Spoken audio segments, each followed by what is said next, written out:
Continuamos a nossa viagem, passaporte na mão.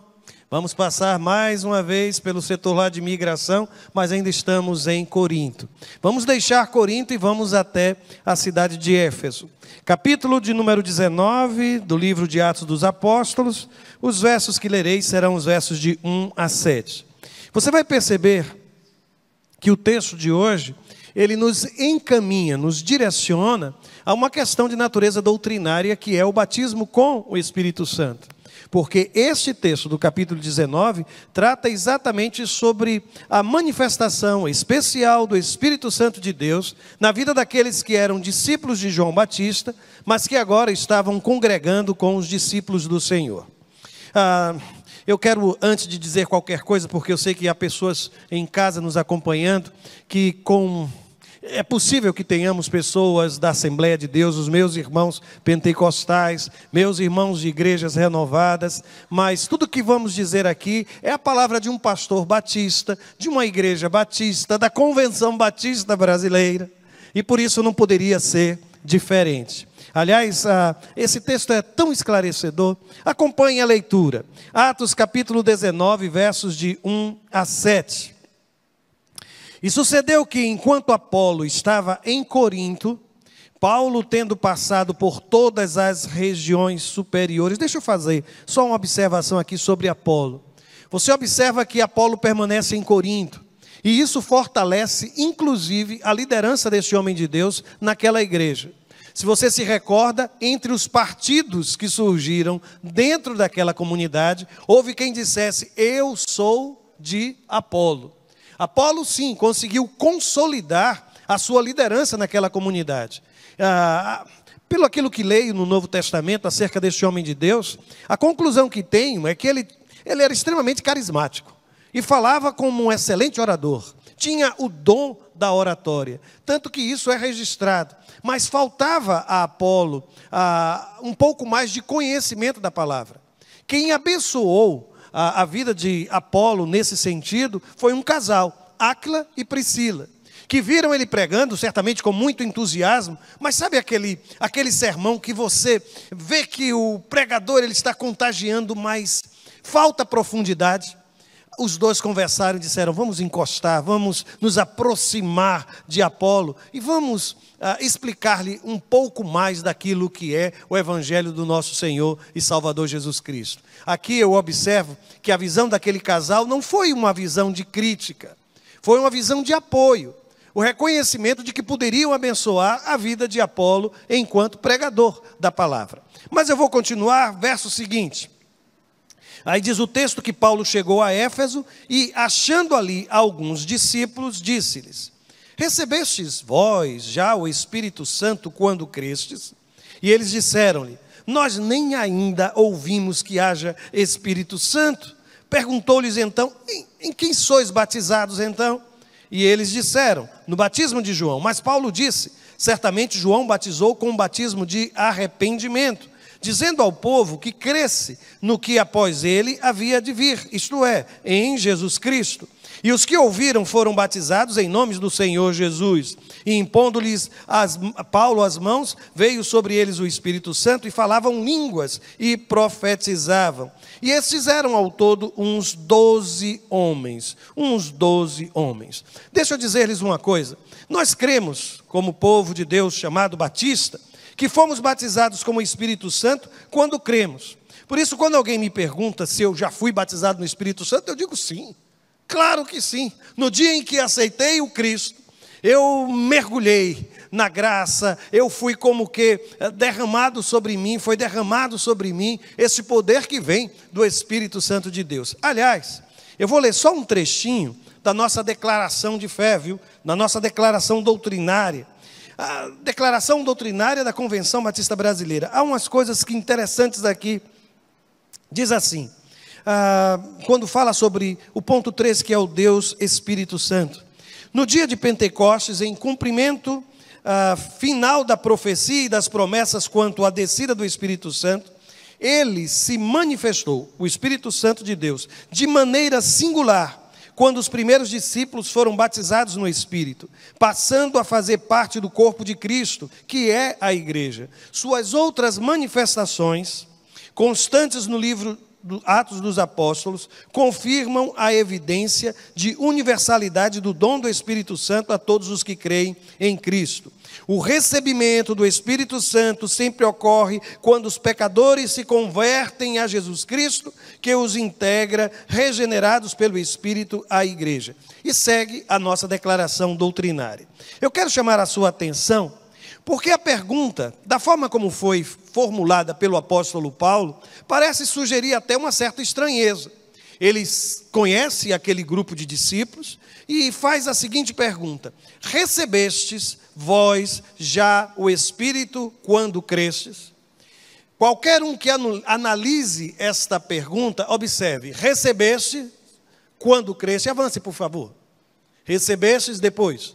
Avance de novo. Quando crestes? Observe o que é que o texto está colocando. Paulo coloca em uma pergunta essa mesma convicção de que o Espírito Santo me é dado quando? Quando creio. No momento em que eu exercito a minha fé, é exatamente isso que acontece. Aliás, lembram-se que ele está em Éfeso, com aquela igreja? Em Efésios, capítulo 1, versos 13 e 14, e eu faço a citação, porque essas palavras foram ditas àquela mesma igreja. Nesses dois versos, 13 e 14, de Efésios 1, está escrito assim, vejam, passo a passo, depois que ouvistes, grifa lá o ouvistes, a palavra da verdade, o evangelho da vossa salvação. Lembram-se que Paulo nos ensina que a fé vem pelo ouvir? O texto prossegue, observem. E tendo nele também crido, fostes selados com o Espírito Santo da promessa. Lembra-se que a primeira coisa que eu grifei foi ouvir? Observe agora, depois de ouvir, crido, fé, e depois selado com o Espírito Santo de Deus. É um processo narrado pelo apóstolo Paulo. E depois, no versículo 14, ele diz, o qual, nesse sentido, o Espírito Santo de Deus, é o penhor da nossa herança para a redenção da possessão adquirida para louvor da sua glória. Essa imagem do selo, de ter sido selado quando ouvi, fui selado. Essa ideia do selo, para mim, ela é muito significativa. Um selo servia, naquele tempo, primeiro como garantia de autenticidade. Eu não sei se você já percebeu, mas até quando a gente compra garrafão de água mineral, tem lá um selo, né? Queira Deus que seja verdadeiro, mas tem lá um selo de autenticação, dizendo que aquilo lá é água mineral. Uma outra observação é que não era somente de autenticidade, mas também de autoridade. Quando alguém recebia uma carta ou uma recomendação, uma carta de apresentação, então, com o selo do imperador, com o selo do rei, gente, aquilo ali era o sinal de autoridade que aquele homem exercia. Terceiro, não somente isso, mas também de identificação de propriedade. Se você lembra, algumas coisas que carregavam o selo, carregavam o monograma, carregavam o símbolo daquela família, daquele clã, você sabia que aquilo lá estava selado e indicava que tinha um dono. Eu não tenho nenhuma dificuldade de continuar percebendo que também aquele selo era uma garantia de que aquela carta, por exemplo, não seria violada. Ninguém iria abrir aquela carta sem que fosse, de fato, o destinatário. Ora, eu posso lhe perguntar se estas características do selo no primeiro século também são características do homem e da mulher de Deus, que é selada pelo Espírito Santo de Deus? Vou perguntar-lhes. Por exemplo, carregar consigo a marca do Espírito Santo de Deus é garantia de autenticidade da minha fé? Segundo, é também autoridade espiritual sobre minha vida? É também sinal de que eu pertenço ao Deus eterno? E por fim, é garantia de que Deus estará cuidando de mim e de que a minha vida está sob a guarda do Senhor? É por isso que a ideia do selo apresentada pelo apóstolo Paulo, ela é tão rica, irmãos, tão rica, tão rica. E mais, O apóstolo Paulo, quando escreve, por exemplo, a Corinto, e notem, Corinto e Éfeso, ele diz algo precioso em 1 Coríntios 12, 3. Ele diz assim: por isso, quero que compreendam que ninguém fala pelo Espírito de Deus, pelo Espírito de Deus, amaldiçoa Jesus. Tudo bem? É fácil de entender isso? Só que ele continua, e ele aí desdobra, dizendo: e ninguém pode dizer que Jesus é Senhor, a não ser pelo Espírito Santo. Então, há uma unidade entre a ação do Espírito, que me convence do quê? Do pecado, da justiça, do juízo. E esse momento em que a fé que desperta no meu coração, que é despertada em meu coração, me torna um discípulo do Senhor. Me torna um servo do Senhor. Porque ninguém pode dizer que Jesus é Senhor, a não ser pelo quê? Por obra do Espírito Santo de Deus. Por isso eu não posso separar. Batismo no Espírito Santo não é algo que eu vou esperar que vai acontecer comigo em outro momento. Ah, pastor, mas eu conheço tantas histórias e eu mesmo era membro de igreja, mas eu não conhecia esse poder do Espírito Santo de Deus. Eu participei de alguns encontros e lá eu fui estimulado a buscar e de repente eu tive uma experiência profunda com Deus, graças a Deus, irmãos. Sabe por quê? Eu vou dizer, vou até me antecipar. Talvez um dos maiores problemas de nossas igrejas eu não sei como dizer isso, mas provavelmente é o fato de termos em nosso meio muita gente que é membro da igreja, mas que ainda não passou pela experiência da regeneração. Gente que foi criada dentro de igreja, acostumou-se com a igreja, não sabe ir para outro lugar num dia de domingo do que ir para uma igreja, mas nunca teve realmente uma experiência de conversão. E um dia é desafiado a trabalhar essa questão. Finalmente aquela criatura se rende à ação do Espírito Santo de Deus na sua vida. E olha, algo novo aconteceu naquele homem ou naquela mulher. Ah, pastor, mas ele não já era batizado nas águas? Ele não já frequentava a igreja há tanto tempo? É por isso que o apóstolo Paulo conversa com aqueles que se identificam como discípulos e diz assim: vocês estão aqui, vocês estão participando de tudo, mas deixa eu fazer só uma pergunta. Vocês já foram batizados no Espírito Santo? Porque parecia estranho. E eu fico imaginando o que levou o apóstolo Paulo a fazer essa pergunta. Porque há momentos em que você está conversando com alguém que você não tem dúvidas disso. Você vê o Espírito Santo de Deus agindo na vida daquela criatura. Mas há outros momentos em que você vê certos comportamentos na vida de homens e mulheres que frequentam uma comunidade religiosa. Você fica perguntando: peraí, deixa eu fazer uma pergunta. Você realmente já foi? Você conhece? Porque é difícil acreditar que aquela criatura que se identifica como discípulo tenha tais características. É difícil, irmãos, muito difícil. Mas continuando na leitura do texto, deixa eu lhe dizer uma coisa: aquele que não sabe quem é o Espírito Santo não pode desfrutar do seu poder. Se eu não sei nem quem é o Espírito Santo de Deus, como eu posso experimentar do seu poder? Como eu posso experimentar de sua graça? Não. Notem a resposta daqueles que eram discípulos de João Batista, mas que estavam participando ali de alguma reunião na igreja ou na cidade de Éfeso.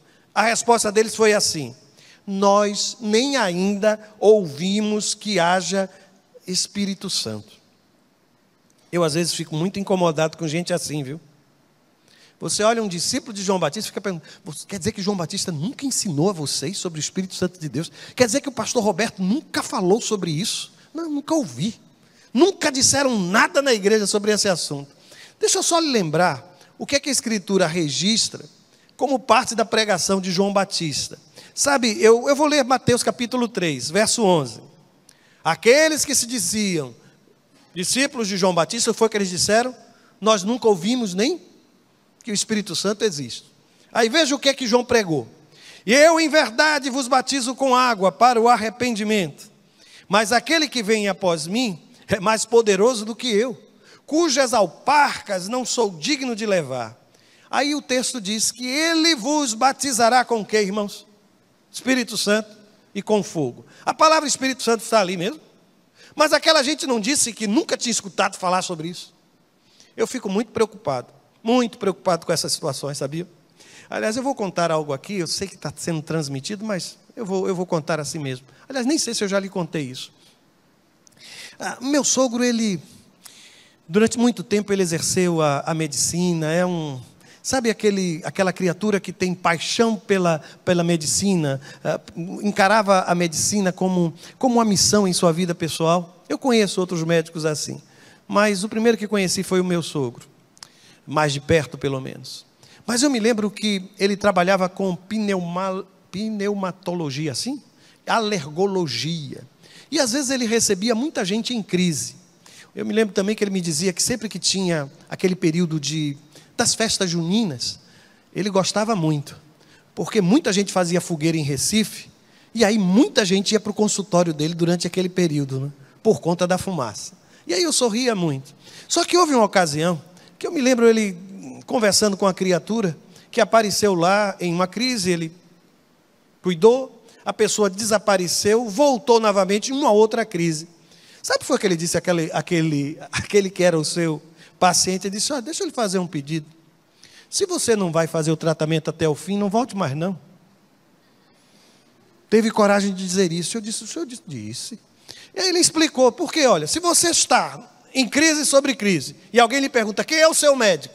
Aí você vai dizer que sou eu? É melhor então que não venha. Está entendendo por que eu contei essa palavra?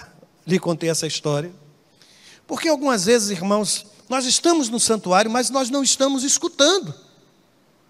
Alguém aqui é capaz de dizer que nunca ouviu um sermão, não seja só o sermão que eu tenha pregado, por exemplo, sobre a necessidade de santidade, sobre a necessidade de oração, que Deus realiza milagres? Alguém aqui já nunca ouviu falar que Deus está presente na vida dos seus filhos, que nós precisamos ser fiéis? Nós ouvimos isso, irmãos. Eu ouvi, você já ouviu. Mas aqui está, aqueles homens olham para o apóstolo Paulo e dizem, nunca nem ouvi falar. E a Bíblia registra que essa fez parte do conteúdo da pregação. Porque quando ele fala aqui, com o Espírito, notem, não é no Espírito, mas com o Espírito e com fogo. Algumas pessoas vivem pedindo muito para serem batizadas com fogo. Mas eu quero só lembrar que na continuação do sermão, ele diz que ele tem na mão uma pá e vai separando a palha do trigo. E normalmente os agricultores, sabe o que é que faziam com a palha do trigo? Queimavam. Então é possível que as palavras aqui traduzam duas direções. Que em Cristo, aquele que é regenerado, declara a sua fé, recebe-o como Senhor e Salvador, este é batizado no Espírito Santo. Mas aquele que rejeita, aquele que se afasta, aquele que ignora, porque fogo na Bíblia, irmãos, tem a ver com purificação. Fogo na Bíblia tem a ver com destruição mesmo. Eu fico muito preocupado quando tem gente querendo fogo. Cuidado quando você está pedindo muito fogo, viu? Porque pode pegar fogo mesmo. Pode pegar fogo. E aqui, irmãos, observem. Mesmo quando o Espírito Santo de Deus no Pentecostes, ele se manifesta, mas não foram línguas de fogo, não. A Bíblia diz que foram línguas como que de fogo. Pode ler em Atos capítulo 2, que é assim que está escrito. Não são línguas mas como que. O brilho intenso, luz intensa, e o impacto sobre as pessoas, meu Deus, parece que é fogo descendo sobre aqueles que estão falando. Mas eu vou voltar ao texto, porque eu não estou falando sobre Atos 2. Aí Paulo faz a seguinte pergunta, perguntou-lhes então, em que sois batizados então? E eles disseram, no batismo de João. Ora, veja o versículo 4, João batizou com batismo de arrependimento. Siga em frente, por favor, mais um slide. Olha aí. Perguntou-lhes agora, João batizou, eu sempre vou fazer a leitura do início do slide, sempre vou fazê-lo. João batizou com o batismo de arrependimento, dizendo ao povo que cresce no que após ele havia de vir, isto é, em Jesus Cristo. O arrependimento era simbolizado por João Batista no batismo, que era realizado lá no Rio Jordão. É possível que ele tenha apreendido, ele tenha usado o rito do batismo, porque provavelmente João Batista era um dissidente essênio. E lá na comunidade de Curã, eles realizavam batismo das águas, banho de purificação. Só que algo interessante aqui acontece. Eles são batizados com o batismo de arrependimento, porque eles estão confessando os seus pecados naquele que havia de vir. Agora veja, palavras de Jesus em Atos 1,5. João batizou com água, mas dentro de poucos dias vocês serão batizados novamente. Veja a expressão, com o Espírito Santo. E isso é o que antecede ao Pentecostes. E uma observação aqui, viu? Eu quero que você, depois com cuidado, leia, porque lá em Atos capítulo 2, isso é muito interessante, o texto sagrado diz que as línguas que eram pronunciadas, a linguagem, o idioma que aqueles homens falavam, não precisava de alguém que interpretasse, porque cada um ouvia na sua própria língua. Não eram línguas estranhas, eram línguas estrangeiras. E eles perguntam, como é que nós estamos ouvindo essa gente falar em nossas próprias línguas? E mais, naquele texto você vai observar como é que nós ouvimos falar em nossas próprias línguas acerca da grandeza de Deus. O mais importante naquele texto é que eles estão falando da grandeza de Deus. E todos ali puderam ouvir. Não houve interpretação? Não houve interpretação. Deus agiu, e aquela que era a dificuldade foi superada. Diferente daquilo que é mencionado na primeira carta de Paulo aos Coríntios, onde ninguém entende, onde ninguém compreende. É possível, portanto, que nós tenhamos aqui, e eu creio nisso, duas situações completamente diferentes. Uma é a glossolalia, de 1 Coríntios, e a outra são as línguas estrangeiras do texto de Atos capítulo 2. Agora, deixa eu dizer-lhes uma coisa. Deus, pela sua misericórdia, há de confirmar o seu ministério. Não tenha dúvidas disso. Quando eu leio este capítulo 19, e vejo como está escrito no versículo 7, veja. E impondo-lhes Paulo as mãos, veio sobre eles o Espírito Santo, e falavam línguas e profetizavam. Isso para mim é tão interessante, irmãos. Por quê? Porque você deve recordar que a autoridade apostólica de Paulo estava sendo duramente questionada. Paulo é uma figura central no texto do livro de Atos dos Apóstolos. Mais de uma vez é contada a sua conversão. Chega um momento no livro de Atos, a partir do capítulo 8, que ele vai ocupando toda a narrativa. Mas pesa sobre o apóstolo Paulo uma grande perseguição, porque ele não foi uma testemunha ocular e não fazia parte do círculo dos 12. Agora veja, quando foi que esses que estavam ali receberam o Espírito Santo? Quando Paulo, diz o texto sagrado, lhes impuseram as mãos. Correto? Não é o que está escrito? Agora, notem aqui, quando em Atos capítulo 8, verso 18, a igreja em Jerusalém manda Pedro e João ver o que é que está acontecendo em Samaria. Observe o que acontece ali. A Bíblia diz que então lhes impuseram as mãos e receberam o Espírito Santo. É interessante, irmãos, porque nesse capítulo 19, aquilo que os apóstolos, aqueles que foram testemunhas oculares, que participaram do círculo dos 12, conseguiram impondo as mãos, foi a mesma coisa que aconteceu como consequência da oração do apóstolo Paulo em Atos 19. O texto está, de fato, autenticando a autoridade apostólica de Paulo. E se você voltar ao capítulo 8, vai ver que na continuação, versículo 19, aparece aquele mago, Simão, que quer ganhar dinheiro e chega a dizer... Não, pode voltar, fica lá naquele verso mesmo. Isso. Paulo, ele... Deixa eu ver onde estava. Paulo, Pedro, agora onde eu estava. Pronto, Simão, ajude-me aí, fica aí, eu vou fazer um sinal mais claro, viu, quando for para passar. Quando você observa o texto de Simão, Simão quer comprar esse poder. Lembram-se disso? Porque na cabeça de Simão, quem orava impondo as mãos, o Espírito Santo era derramado. Porque associou a ideia da oração com a imposição de mãos à descida do Espírito Santo, a manifestação do Espírito Santo de Deus. E aqui eu volto a dizer, o ministério do apóstolo Paulo está sendo, de alguma forma, autenticado. Agora sim, avance uma vez. A Bíblia vai dizer, avance uma vez. Isso. E Deus, pelas mãos de Paulo, fazia maravilhas extraordinárias. Continue. De sorte que até os lenços e aventais se levavam do seu corpo aos enfermos. E aí a Bíblia diz, e as enfermidades fugiam deles, e os espíritos malignos saíam.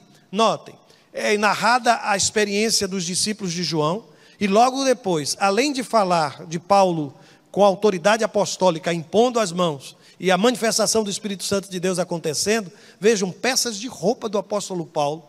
A Bíblia vai dizer que coisas extraordinárias estavam acontecendo.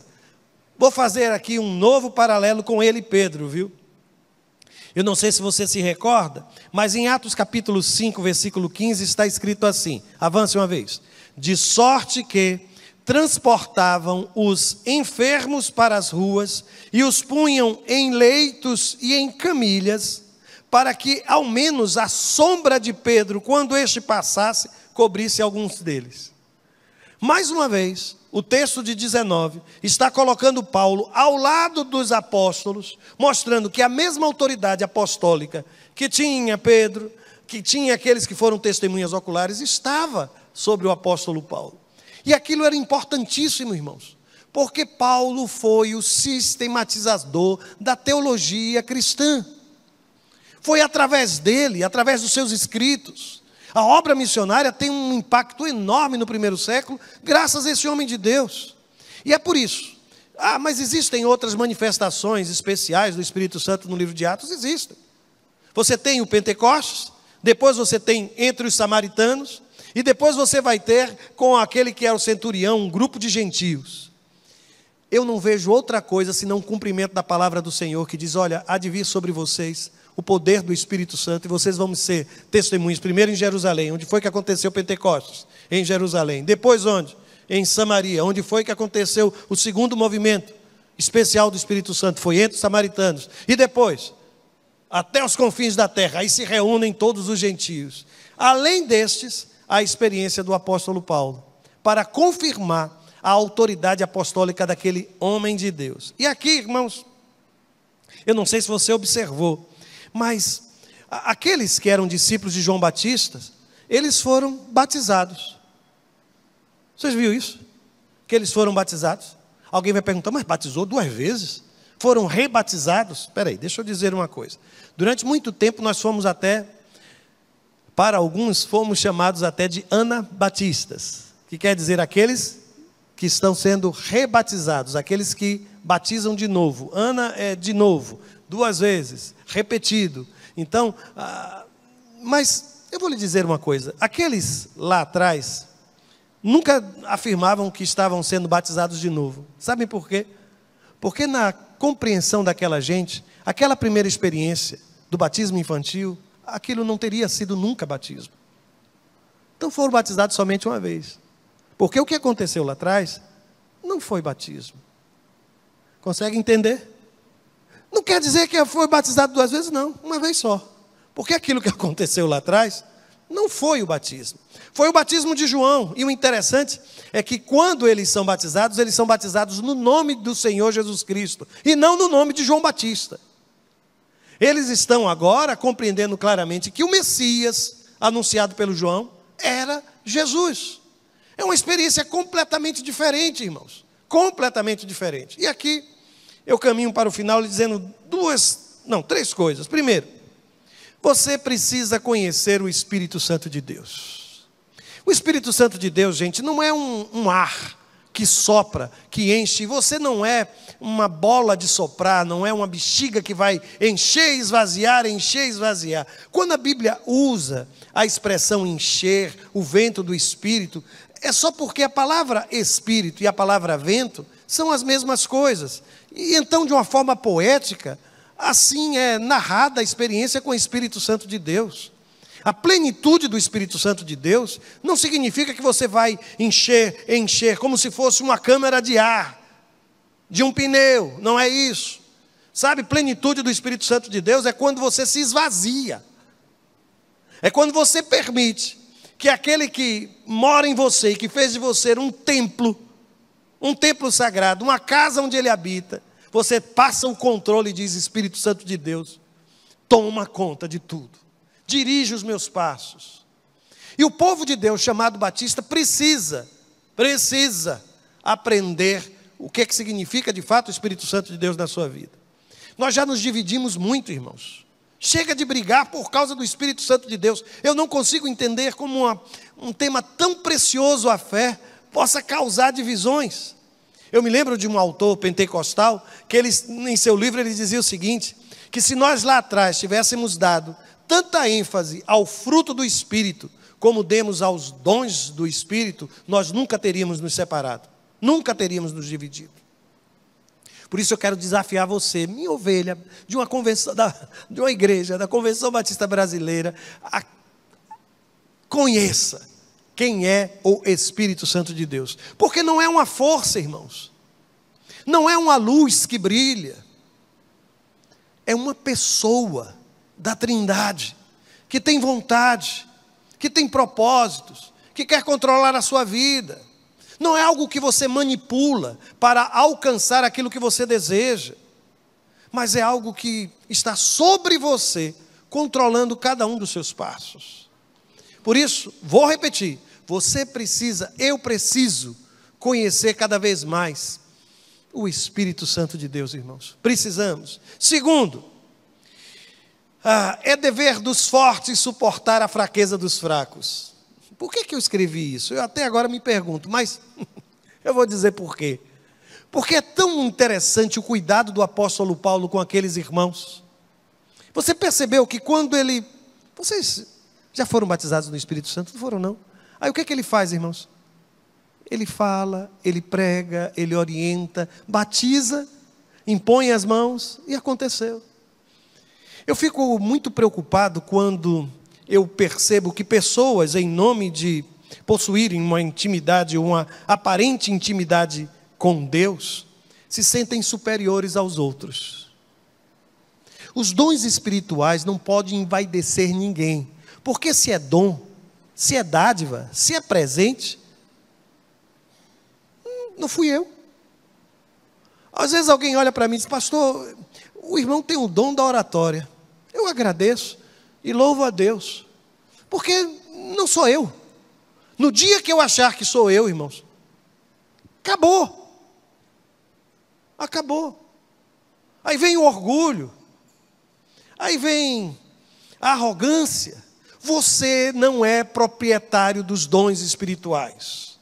Dom espiritual é dádiva, é presente de Deus sobre a minha vida e sobre a sua vida. E é nos dado, quando da conversão, para a edificação do povo de Deus. Quando Ele me dá um dom espiritual, por incrível que pareça, não é para mim, é para que eu possa abençoar a vida de outras pessoas. Dá para entender que se você receber um dom, é para que você possa abençoar outras pessoas e não se envaidecer. Então, se ao longo de sua caminhada cristã, você encontrar uma pessoa na comunidade, e aquela pessoa não entende muita coisa de quase nada, viu?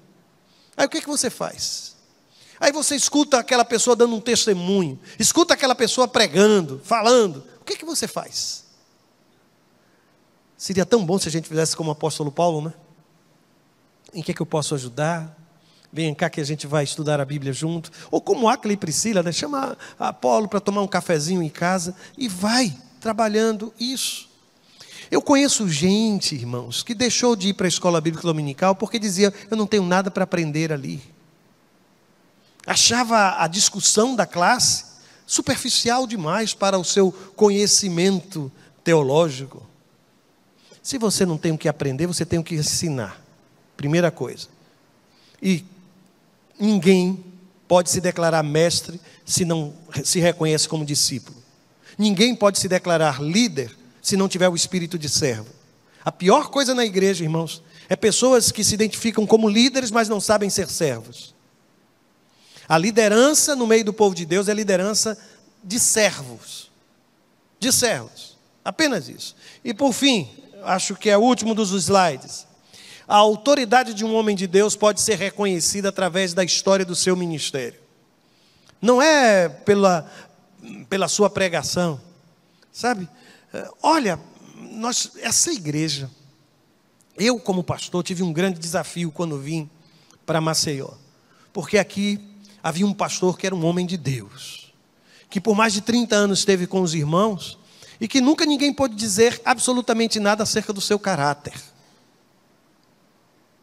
E isso, irmãos, é precioso por demais. Essa igreja tem sido muito abençoada. Já ouviram quantas comunidades hoje têm passado por dificuldades em função dos ministros que ali estão? Pastorados que não passam de 2, 3 anos. Eu nunca vi como é que alguém consegue em 2 anos. Não conhece ninguém da igreja. Problemas, dificuldades, divisão por conta doutrinária. Quando foi que isso aconteceu na Igreja Batista do Farol, irmãos? Quando foi?